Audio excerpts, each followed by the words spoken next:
Bueno, si un día cualquiera nos sirven un plato de comida, completamente frío o quemado, y pillamos un cabreo tremendo, a ver, la culpa en realidad no es de la comida. Claro, o sea, la física básica nos enseña que una causa idéntica debería producir un efecto idéntico, siempre. Exacto. Pero luego resulta que, en esa maquinaria tan compleja que es la mente humana, pues unos espaguetis quemados hoy provocan un ataque de ira, y esos mismos espaguetis la semana que viene nos dan la risa. Totalmente. Así que hoy, en este análisis a fondo, vamos a desmontar la mentira más grande que el cerebro nos cuenta a diario.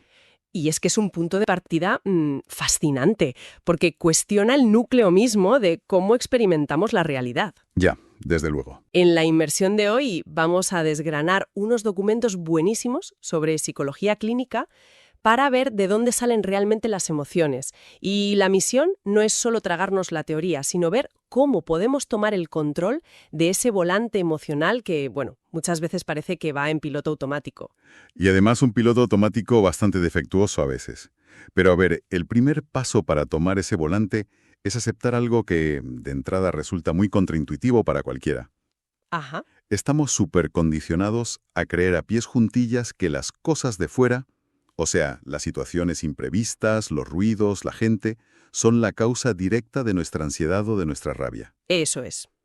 Si miramos el panorama general de cómo funciona la mente, lo primero que se nos cae es lo que en estos textos llaman el espejismo de las causas externas. Fíjate, el espejismo, sí, porque hay una disonancia tremenda entre lo que pasa fuera y lo que sentimos por dentro.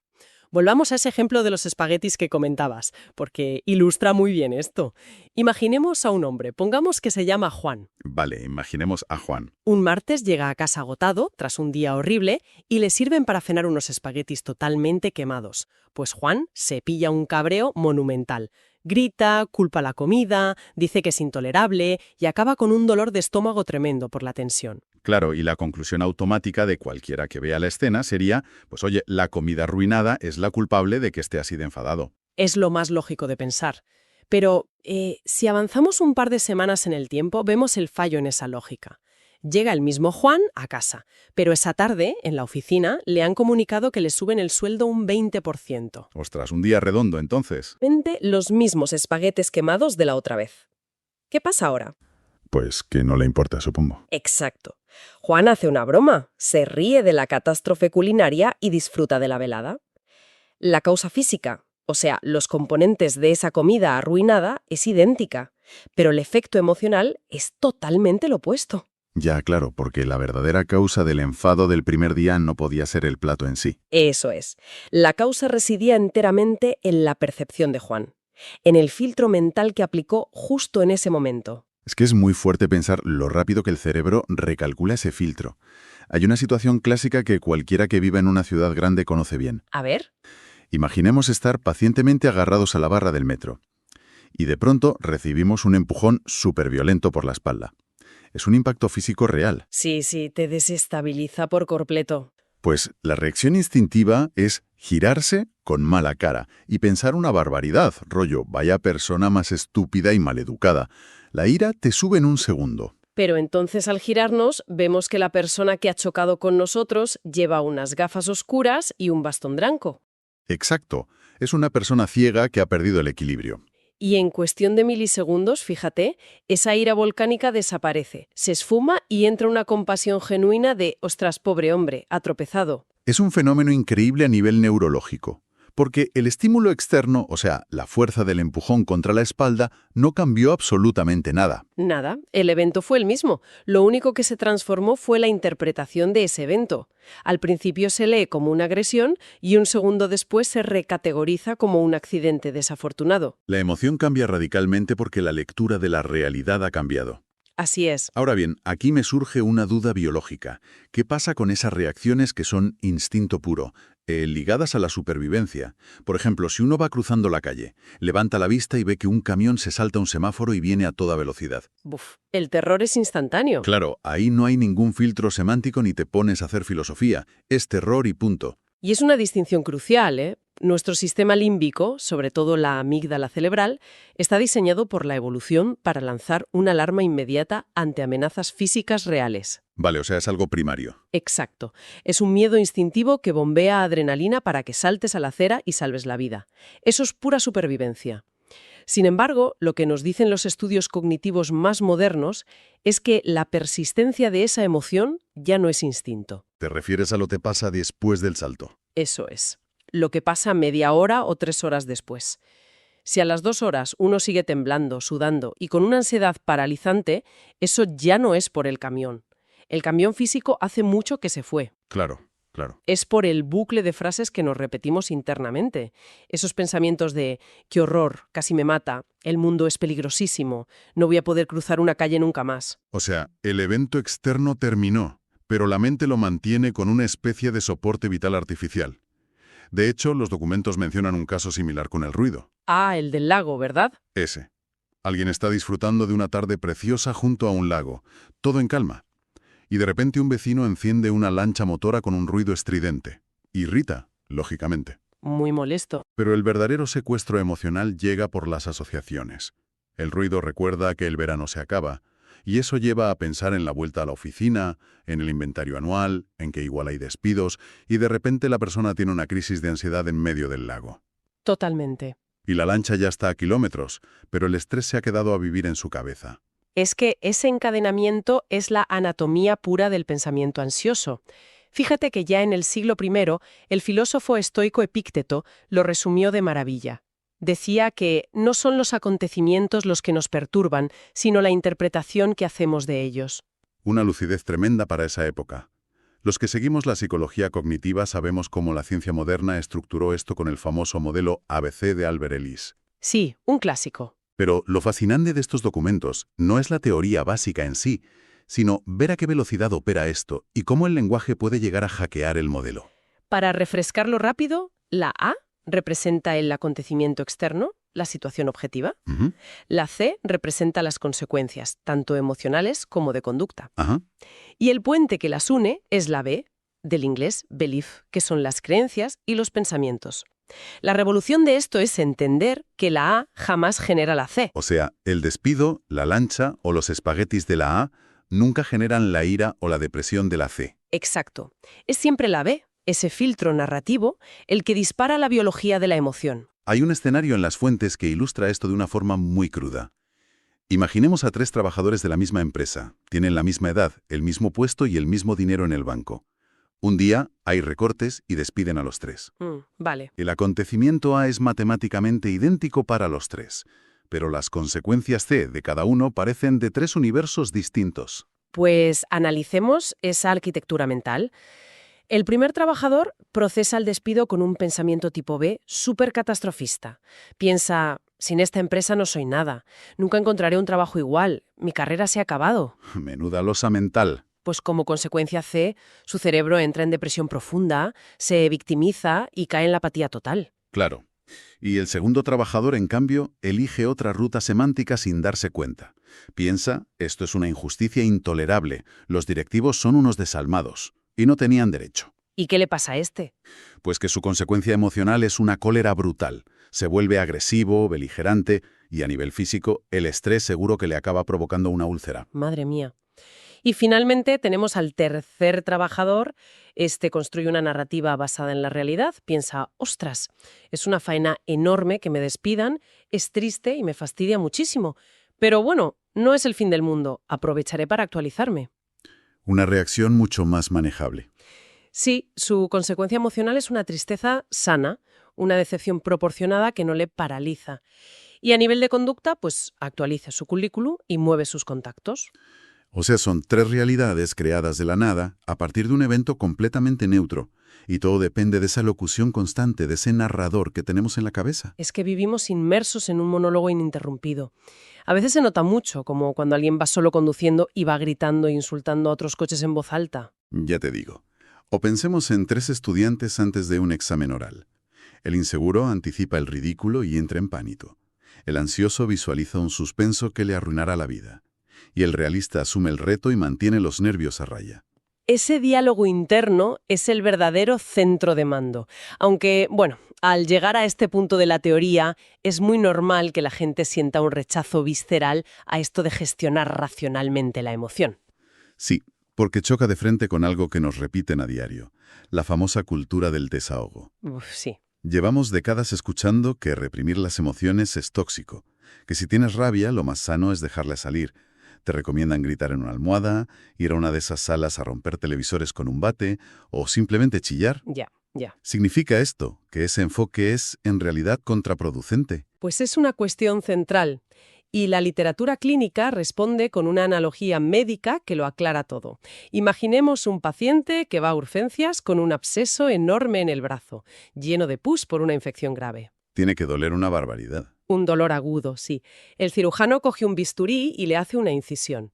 Al momento sale todo el pus y la presión interna desaparece de golpe. El alivio a corto plazo tiene que ser monumental para el paciente. Sin duda. Pero a ver, ¿qué pasa si el tratamiento se queda solo en el bisturí? Si no le dan antibióticos para matar la bacteria que causa la infección, el absceso volverá a salir en unos días. Claro, no has curado el origen. Pues expresar la ira, dando gritos o rompiendo cosas, es exactamente igual que abrir ese absceso. ¿Te baja la presión del momento? Sí, pero es un parche. Si no vas a la raíz, que es la creencia irracional que genera la ira, la mente se volverá a llenar de ese pus emocional a la mínima. Y me imagino que esa es la trampa. Ese alivio rápido al gritar o romper algo te pega un chute de dopamina tan placentero que el cerebro se vuelve adicto a reaccionar con ira. Nos volvemos adictos a ese ciclo de tensión y desahogo. Ostras, es una observación muy aguda. Ese refuerzo positivo a corto plazo nos ancla en conductas disfuncionales. Por eso desahogarse sin cambiar el pensamiento no cura nada, solo lo pospone. Entonces, si entendemos que ese código fuente interno controla nuestra biología, el siguiente paso es auditar el vocabulario que usamos. Y aquí es donde la cosa se pone interesante. Muy interesante, sí. Porque el pensamiento es en esencia lenguaje verbal. No podemos hacer un cálculo matemático ni clasificar un objeto sin usar palabras. Así es. Y en esta auditoría léxica, los especialistas separan claramente el pensamiento racional del pensamiento irracional. Y a ver, hay que aclarar que pensar racionalmente no es ser un robot frío y calculador. Menos mal. Racional significa basarse en la evidencia empírica, en la lógica y, sobre todo, expresarse en forma de preferencias. El pensamiento irracional, en cambio, se basa en exageraciones, dogmas inflexibles, exigencias absolutas y muchas veces mentiras demostrables. Las fuentes dan un ejemplo semántico súper cotidiano. Pensemos en la diferencia entre decir «nunca me escuchas» y decir «no me estás escuchando». Parecen sinónimos, pero la carga neurológica no tiene nada que ver. Nada que ver. Nunca me escuchas es totalmente irracional. Primero porque es una generalización extrema y falsa.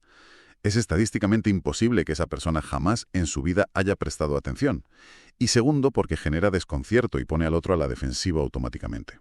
Exactamente. En cambio, no me estás escuchando describe un hecho del momento presente, que se puede comprobar, es racional. Pero si escarbamos en el lenguaje irracional, los verdaderos saboteadores son verbos y adjetivos absolutistas. ¿Cuáles, por ejemplo? Frases como necesito que me aprueben o no puedo soportar que me interrumpan. Son trampas cognitivas muy peligrosas. Y ahí entra la biología de una forma fascinante. Cuando usamos el verbo necesitar, fuera de un contexto físico real, estamos engañando a nuestro propio cuerpo, ¿no? Es un engaño en toda regla. Si tú piensas necesito que me escuches, la amígdala no procesa un deseo intenso, procesa una cuestión de vida o muerte. ¡Qué barbaridad! Biológicamente, el cerebro primitivo no distingue bien entre necesito que me escuches y necesito oxígeno para no asfixiarme. Al percibir un déficit de esa necesidad, el sistema nervioso dispara cortisol, provoca taquicardia y una ansiedad brutal. O sea que cuando uno se dice «no puedo soportarlo», está soltando una afirmación literalmente falsa. El cuerpo humano sí lo está soportando. El corazón late, los pulmones respiran. Es desagradable, pero es soportable. Totalmente. Y términos como necesito, debo o terrible actúan como virus en el cerebro. Somos los programadores de nuestra propia ansiedad. Si cambiamos un necesito que esto salga perfecto o será el fin por un me gustaría muchísimo que salga bien, pero si falla, lidiaré con la decepción, estamos reescribiendo nuestra respuesta glandular. Hay un ejemplo visual buenísimo con la conducción. Un coche se nos cruza mal y el conductor nos pega un grito. Si pensamos enseguida, bajo ningún concepto me puede insultar, es intolerable y le voy a dar una lección, la sangre te hierve y la agresividad toma el mando. Y lo más probable es que acabes en una pelea o en un accidente. Claro, En cambio, si ante ese mismo grito tú piensas, no me gusta nada que me insulten, es súper desagradable, pero acaba de pasar, y no gano nada bajándome a discutir. la emoción cambia por completo. Sí, sientes una molestia sana, un enfado controlable, que te hace ser precavido, subir la ventanilla y seguir tu camino a salvo. Y esto nos lleva al objetivo real de todo esto. Porque hay que dejar claro un malentendido enorme. La meta de esta disciplina no es anestesiarnos, ni quitar todo sentimiento negativo para vivir en una positividad tóxica de color de rosa. No, no, para nada. El dolor o la frustración son parte de la vida humana. Ese matiz es lo que separa la salud mental de verdad de la autoayuda barata. El objetivo es ajustar la emoción a la realidad objetiva, para que sirva de motor y no de freno de mano. Y para eso las fuentes traen una taxonomía súper clara. Separan las emociones negativas sanas y deseables de las insanas e indeseables. La tabla comparativa de los documentos es para enmarcarla. Por ejemplo, sentir miedo o preocupación ante una amenaza es sanísimo, te mantiene alerta. Claro. Pero la ansiedad crónica o el pánico son emociones insanas que te paralizan. La tristeza por perder a alguien es un proceso natural y sano para el duelo. Pero la depresión profunda, que te dice que no hay futuro, es destructiva. Y esto aplica a todo. Sentir decepción o un enfado puntual ante una injusticia es sano, porque te da energía para poner límites. Pero la rabia descontrolada o el odio son insanos, te nublan el cerebro y destrozan relaciones. Pasa igual con la culpa. Exacto. El arrepentimiento tras un error es constructivo, te ayuda a aprender. Pero una culpa absolutista y constante es perjudicial. O sentir cierto pudor social es sano, fomenta el grupo. Pero una vergüenza que te hace querer desaparecer te aísla por completo. Viendo cómo el cerebro prepara el cuerpo según estas categorías, se me ocurre una comparación. Las emociones negativas sanas, como esa preocupación útil, son como el panel de mandos de un coche. A ver, cuéntame. Se enciende un piloto rojo que avisa de que falta aceite. Es molesto verlo, te pone en alerta, pero es información vital.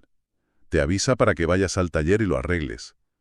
En cambio, las emociones negativas insanas, como el ataque de pánico, son como si ese piloto rojo estallara y te llenara el coche de humo tóxico. Qué buena imagen. Ya no ves nada, no puedes conducir y desde luego no llegas al taller para arreglar el motor.